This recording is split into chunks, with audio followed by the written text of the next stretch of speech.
آج گزشتہ جمعۃ المبارک کے عنوان کو ہی جاری و ساری رکھا جائے گا۔ محبت رسول صلی اللہ تعالی علیہ وسلم کے پہلوؤں کو اجاگر کیا جائے گا۔ صحابہ کرام، اہل بیت عظام، صالحین، تابعین، تبع تابعین، ائمہ کرام، اولیاء کرام، بزرگان دین نے کس انداز میں محبت رسول کو اپنے سینوں کے اندر بسا کے رکھا اور اس عشق کی چنگاری کو کیسے سلگتے رکھا، اور محبت رسول کیسے آج تک سینوں کے اندر منتقل ہوتی آ رہی ہے، اس پر چند گزارشات پیش کرنے کی سعادت حاصل کروں گا۔ اللہ رب العالمین نے قرآن پاک کے اندر ارشاد فرمایا، قل ان کنتم تحبون اللہ فاتبعونی یحببکم اللہ ویغفر لکم ذنوبکم۔ فرمایا اے محبوب آپ فرما دیجئے، ان کنتم تحبون اللہ، کہ اے لوگو اگر تم اللہ سے محبت رکھتے ہو، فاتبعونی تو میری پیروی کرو، یحببکم اللہ اللہ تعالیٰ تمہارے ساتھ محبت فرمائے گا، وَيَغْفِرْ لَكُمْ ذُنُوبَكُمْ اور تمہارے تمام گناہوں کو معاف فرما دے گا۔ اس آیت مبارکہ کا شان نزول کیا ہے؟ یہ آیت مبارکہ کس موقع پر نازل ہوئی؟ پہلا اس کا شان نزول، اس میں جو روایت ہمیں ملتی ہے کہ حضور سید عالم صلی اللہ تعالی علیہ وسلم مسجد حرام میں گئے، وہاں جا کر دیکھا لوگ بتوں کی پوجا کر رہے ہیں، صنم کدہ بنا رکھا ہے۔ حضور نے کفار قریش مکہ کو مخاطب کر کے ارشاد فرمایا کہ تم بتوں کی پوجا کرنا چھوڑ دو، یہ حضرت سیدنا ابراہیم خلیل اللہ اور حضرت سیدنا اسماعیل ذبیح اللہ علیہ السلام کے روایات اور ان کے دین کے برعکس ہے، لہٰذا تم بتوں کی عبادت کرنا چھوڑ دو۔ تو ان لوگوں نے یہ جواب دیا کہ ہم بتوں کی پوجا اس لیے کرتے ہیں، ہم بتوں کے ذریعے اللہ کا قرب حاصل کرنا چاہتے ہیں، ہم یہ چاہتے ہیں کہ بتوں کی پوجا کر کے ہم عبادت ان کی بھی کریں، اللہ کی بھی عبادت کریں۔ ہم چاہتے ہیں کہ اللہ ہم سے راضی ہو جائے، لیکن ہم ان کے ذریعے ان کا قرب حاصل کر کے پھر ان کے ذریعے اللہ کا قرب حاصل کرنا چاہتے ہیں، ہم تو اس لیے ان کی عبادت کیا کرتے ہیں۔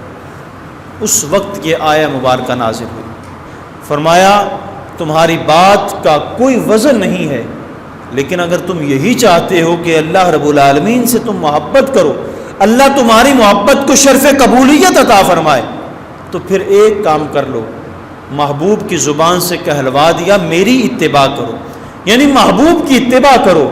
جب محبوب کی اتباع کرو گے اللہ رب العالمین تمہاری محبت کو قبول فرما لے گا۔ دوسری روایت، حضور سید عالم صلی اللہ تعالی علیہ وسلم مدینہ طیبہ میں موجود تھے۔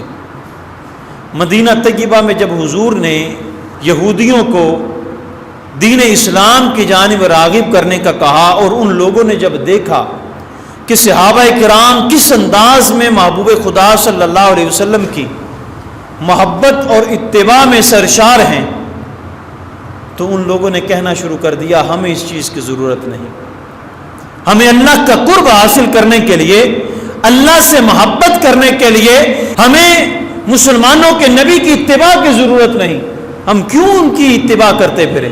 ہمارا تو ڈائریکٹ اللہ رب العالمین کے ساتھ رابطہ ہے، ہم تو ڈائریکٹ خدا کی محبت میں اپنے آپ کو سرشار کریں گے۔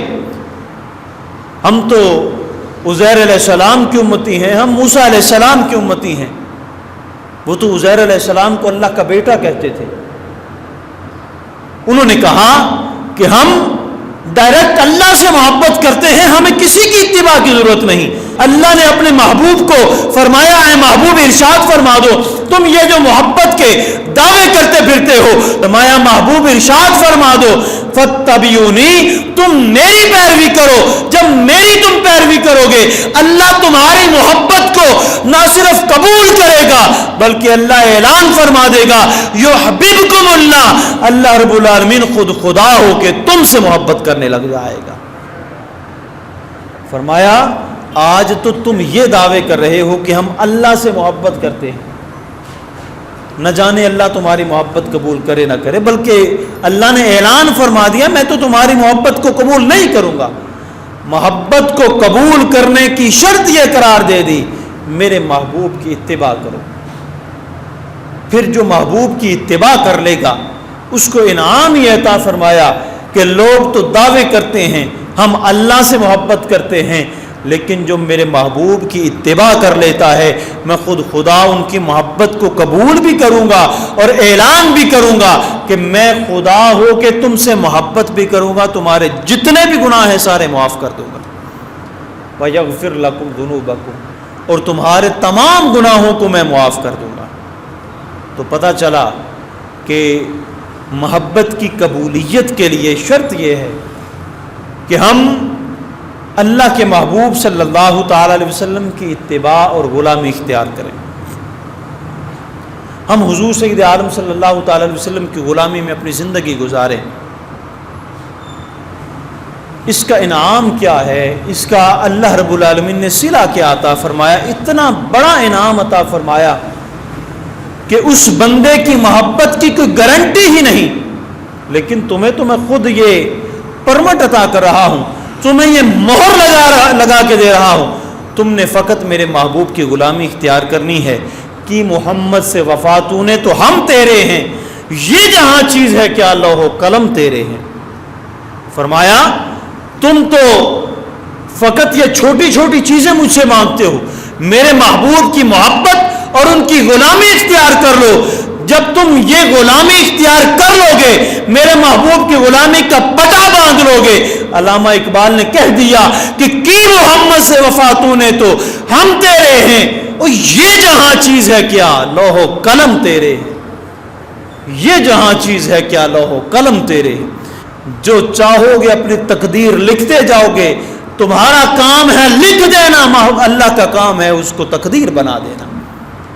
شرط فقط اتنی ہے، اتباع مصطفیٰ، محبت مصطفیٰ، غلامی مصطفیٰ اور محبوب خدا صلی اللہ تعالی علیہ وسلم کے ساتھ وفا کا رشتہ قائم کرنا ہے۔ جب تم وفا کا رشتہ قائم کر لو گے، صلے یہ ملیں گے، کائنات تمہاری خدمت کے لیے معمور اللہ فرما دے گا۔ ہم نے فقط اللہ اور اللہ کے محبوب صلی اللہ تعالی علیہ وسلم کی اتباع اور غلامی اختیار کرنی ہے، اور اللہ نے ارشاد فرمایا کہ یہ نہ سمجھنا کہ تم میرے محبوب کی غلامی اختیار کرو گے تو فقط محبوب کی غلامی ہوگی، فقط محبوب کی اطاعت ہوگی۔ فرمایا اطیع اللہ و اطیع الرسول، کہ جو اللہ اور اللہ کے رسول کی اطاعت کرتا ہے حقیقت میں وہ ایک ہی اطاعت ہوتی ہے۔ من یطع الرسول فقد اطاع اللہ، کہ جس نے اللہ رب العالمین کے محبوب کی اطاعت کر لی، جس نے حضور کی غلامی اختیار کر لی، اتباع کر لی، فقد اطاع اللہ، اس نے حقیقت میں اللہ رب العالمین کی اطاعت فرمائی۔ تو یہ کتنے بڑے انعام اللہ رب العالمین اپنے بندوں کو عطا فرماتا ہے۔ وہ کون سا دل ہے جو محبت رسول سے خالی؟ وہ کون سا دل ہے جو حضور کے نام سے مچل نہیں جاتا؟ وہ تو دل ہی نہیں بلکہ سینے کے اندر پتھر کا ٹکڑا ہے کہ جس کے سامنے محبوب خدا کا نام آئے اور وہ مچل کر سبحان اللہ نہ کہے اور محبوب کے نام پر درود پاک کے نغمے نہ پیش کرے۔ وہ دل نہیں، پتھر کا ٹکڑا ہے۔ کیوں کہ یہ دل تو بنایا ہی اللہ نے اپنی اور اپنے محبوب کی محبت کے لیے۔ اس دل کو سینے کے اندر پیوست کرنے کا، محفوظ کرنے کا فقط ایک ہی مقصد ہے کہ اس دل میں اگر اللہ اور اللہ کے رسول کی محبت موجزن ہو جائے، اس دل کو بنانے کا حق ادا ہو جائے۔ ساری راہیں اللہ نے ہموار کر دی، سارے طریقے بتا دیے کہ کیسے میرے محبوب کی محبت تم نے اپنے سینوں میں بسانی۔ اور ہمیں حکم ہے کہ ہم اپنی جان، مال، اولاد، ماں باپ، اپنا وطن، ہر چیز سے بڑھ کر اللہ کے محبوب صلی اللہ تعالی علیہ وسلم کے ساتھ محبت کریں۔